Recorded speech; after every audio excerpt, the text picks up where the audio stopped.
Assalamualaikum, Football United, ringan amatiran ala gue. Hari Sabtu malam, gue ingin news update sekaligus nanti ya kasih opini ringan amatiran ala gue. Sebelumnya gue ingin awali dulu dengan semoga Sobat Football United yang menjalankan ibadah di bulan Ramadan ini, puasanya, sholat tarawehnya, dan ibadah-ibadah lainnya semakin lancar, sehat-sehat semua, sehat-sehat sekeluarga. Kabar pertama langsung dari United Plug, diambil dari Mirror. Manchester United dan Liverpool ini akan berusaha untuk merekrut Paul Mitchell yang sekarang ini masih di Monaco. Paul Mitchell ini sempat dihubungkan dengan Manchester United di sebelum musim panas tahun lalu ya. Sempat bersama dengan Ralf Rangnick juga. Namun yang bersangkutan lebih memilih untuk stay di AS Monaco.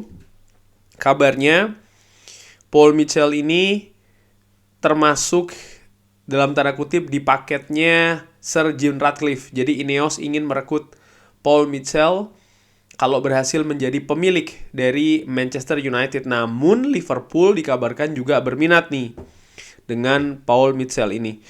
Menurut gue bagaimana? Gue nggak tahu ya kalau posisi Paul Mitchell ini sama dengan John Murtough saat ini. Kalau seandainya memang iya, ya kemungkinan John Murtough tidak lagi di Manchester United. Kalau seandainya Sir Jim Ratcliffe yang jadi, itu kabar yang gue dapatkan. Jadi ada kemungkinan memang Paul Mitchell akan masuk kan itu. Cuman ya sekali lagi gue nggak tahu dia akan di posisi seperti apa, karena menurut gue posisinya ini mungkin hampir sama dengan John Murtough. Nah, apapun itu sangat dalam tanda kutip biasa ya ketika ada pemilik baru dari sebuah perusahaan, lalu manajemen eksekutifnya ini juga berubah. Gua sangat berharap siapapun yang jadi ya, apakah akan nanti mengganti Richard Arnold ataupun juga John Murtough, karena semua pihak Sir Jim Ratcliffe dan juga Sheikh Jassim kabarnya kan mendukung, mensupport Erik ten Hag.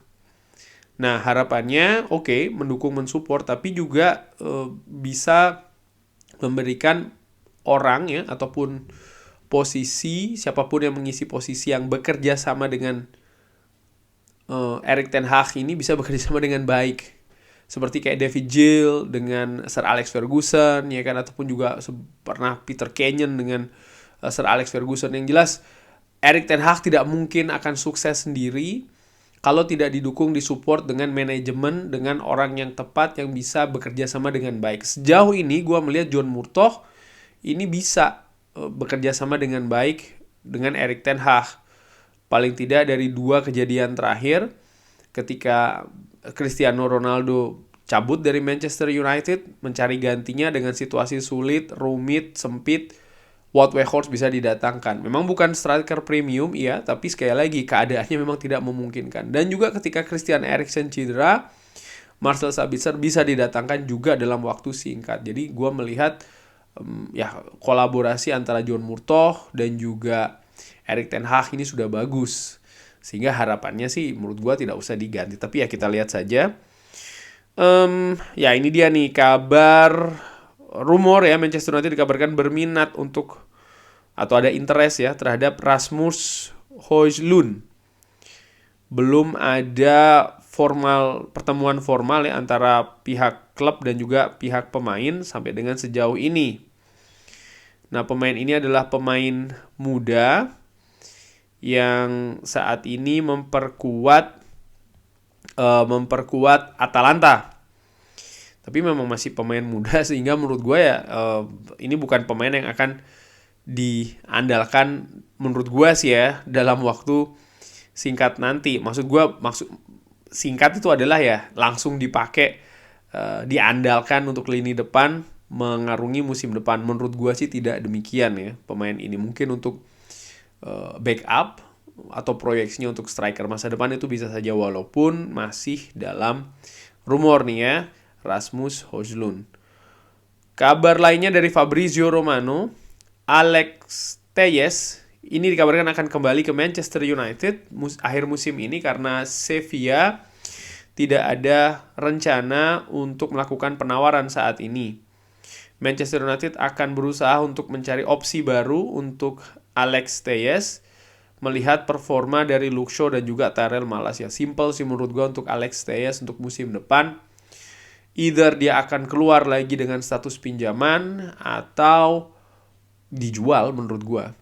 Karena untuk posisi back kiri, Tyrell Malacia dan juga Luke Shaw nampaknya sudah firm ini. Bahkan kalau Sobat Football United ingat, di pre-season sebelum mengarungi musim ini ya, artinya tahun lalu di musim panas, Alex Telles ini lebih banyak dimainkan di posisi back tengah oleh Erik ten Hag, bukan di posisi back kiri.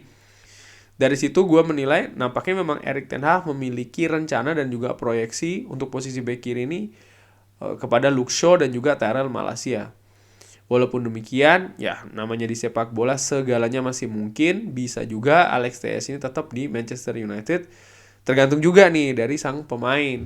Mau tidak dengan peran yang baru nanti. Dengan situasi yang mungkin tidak sama. Dalam hal ini ya mungkin tidak jadi pilihan utama ataupun bermain tidak di posisi yang terkuatnya. Ini bisa saja terjadi walaupun menurut gua peluang itu kecil. Nampaknya peluang paling besarnya adalah dijual atau dipinjamkan lagi. Victor Lindelof juga dikabarkan ini masih mempertimbangkan masa depannya bersama dengan Manchester United, dikabarkan oleh Mirror. Victor Lindelof yang tahun ini berusia 28 tahun, yang bersangkutan ini atau pemain ini adalah juga kapten dari tim nasional Swedia. Bisa dilihat ini game atau pertandingan bersama dengan Manchester United yang dia mainkan ya. Jumlahnya turun drastis. Dari sebelumnya rata-rata lebih dari 20 pertandingan per musim setelah didatangkan dari Benfica di zamannya Jose Mourinho kalau tidak salah. Ini musim ini baru 9 kali. Selain masalah cedera, tentu saja pilihan utama untuk back tengah kali ini lebih ke Lisandro Martinez dan juga Rafael Varane. Gua melihat Victor Lindelof ya sama seperti Harry Maguire, bukan lagi pilihan utama dan tergantung sang pemain. Jika sang pemain bisa menerima hal ini, maka kenapa tidak dia stay di Manchester United? Menurut gua, dengan melihat musim ini, padatnya jadwal, ketatnya persaingan, di mana musim depan menurut gua juga akan lebih ketat, akan lebih sengit juga persaingan ya. Maka Manchester United butuh pemain backup yang bagus. Gua tidak berpikir Lisandro Martinez dan juga Rafael Varane akan bisa diandalkan atau selalu dimainkan. Bahkan 90% dari total semua pertandingan Manchester United untuk musim depan pun gue berpikir tidak demikian.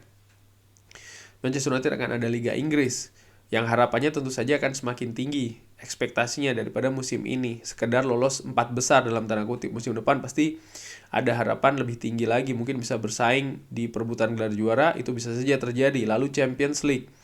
Dan juga melihat di Carabao dan juga FA Cup, Erik ten Hag selalu ingin memenangkan setiap pertandingan. Sehingga kalau Victor Lindelof masih ingin tinggal stay di Manchester United, gue pikir sih dia akan punya peran di sana. Mungkin tidak sebagai pilihan utama, tapi menit bermain ataupun kesempatan bertanding menurut gue tetap terbuka sih. Walaupun ditambah juga melihat Victor Lindelof bisa bermain di posisi bek kanan, bek tengah maupun gelandang bertahan kan. Jadi menurut gue pemain ini gue sih secara pribadi ingin supaya stay di Manchester United. Dari Center Devils, Sir Jim Ratcliffe dan juga Sheikh Jassim belum bertemu dengan harga yang ditetapkan oleh Glazer. Kabarnya demikian, yaitu adalah 6 miliar pounds. Dan dikabarkan masih kurang sekitar 1 miliar pounds. Walaupun kabar sebelumnya juga mengatakan Sheikh Jassim sudah 6 ini ya. Ya kita lihat saja bagaimana ini. Kabar dari sebuah sumber mengatakan kalau banyak kebingungan, tidak jelas apakah Glazer ini sebenarnya siap untuk menjual atau hanya ingin menggunakan proses dalam tanda kutip penjualan untuk mendapatkan valuasi dari klub di pasar terbuka. Wow, jadi ini bisa jadi diperkirakan hanya jebakan Batman mungkin ya dari Glazer yang ingin mengetahui kira-kira pasar itu menangkap harga dari Manchester United berapa sih. Well, menurut gue begini, kalau memang Glazer seperti ini, maka katakanlah saat ini tawaran tertinggi ada di Sheikh Jassim. Berapa? Mungkin 5, sekian ya, masih di bawah 6 ataupun juga 5 lah katakanlah dari Sir Jim Ratcliffe. Apakah ini berarti ketika Glazer melepas Manchester United di masa yang datang, atau katakanlah paling dekat adalah akhir musim depan saja, gue tidak berpikir atau gue berasumsi atau memperkirakan harganya akan turun sih. Kenapa? Karena kesulitan atau keadaan ekonomi global yang sulit dimulai dari tahun 2023 ini. Sobat Football United bisa baca berita ya, di Amerika beberapa bank tutup, suku bunga Eropa akan naik, kabarnya juga regional-regional lainnya di dunia juga akan mengalami hal serupa. Sehingga kesulitan ekonomi akan semakin tinggi, dan kalau Glazer berpikir akan menjual Manchester United dengan angka yang lebih tinggi dari penawaran-penawaran saat ini, menurut gua ringan amatiran akan sulit. Jadi momentumnya memang saat ini sih ya. Rumor lagi nih, Manchester United dikabarkan menargetkan gelandang Chelsea Mateo Kovacic. Wow. Bagaimana menurut Sobat Football United nih, Mateo Kovacic didatangkan ke Manchester United untuk lini tengah? Gua sih kurang ya. Victor Osimhen dikabarkan ini merupakan target prioritas dari Manchester United, dikabarkan oleh Gianluca Di Marzio. Ya, sering juga dikabarkan demikian, namun harga yang ditetapkan oleh Napoli menurut gua sangat tinggi, 150 juta. Sementara kabar dari striker lain yang dihubungkan dengan Manchester United, Harry Kane, Tottenham Hotspur ya. Tottenham Hotspur dikabarkan tertarik dengan Dean Henderson, dan ini bisa saja merubah Daniel Levy ya untuk bisa berbicara terkait dengan kesepakatan Harry Kane. Dean Henderson, kiper ini, dengan apa yang terjadi musim ini ya, dia nampaknya ingin mendapatkan menit bermain yang tinggi. Bahkan caranya dia ke Nottingham Forest itu kurang, dalam tanda kutip, kurang sopan, karena dia tidak memberi kesempatan Erik ten Hag untuk melihat kemampuannya, untuk berbicara dengan dia, untuk berdiskusi tentang rencananya seperti apa. Tapi dia sudah nampaknya ingin meninggalkan Manchester United, akhirnya pergi ke Nottingham Forest dengan status pinjaman.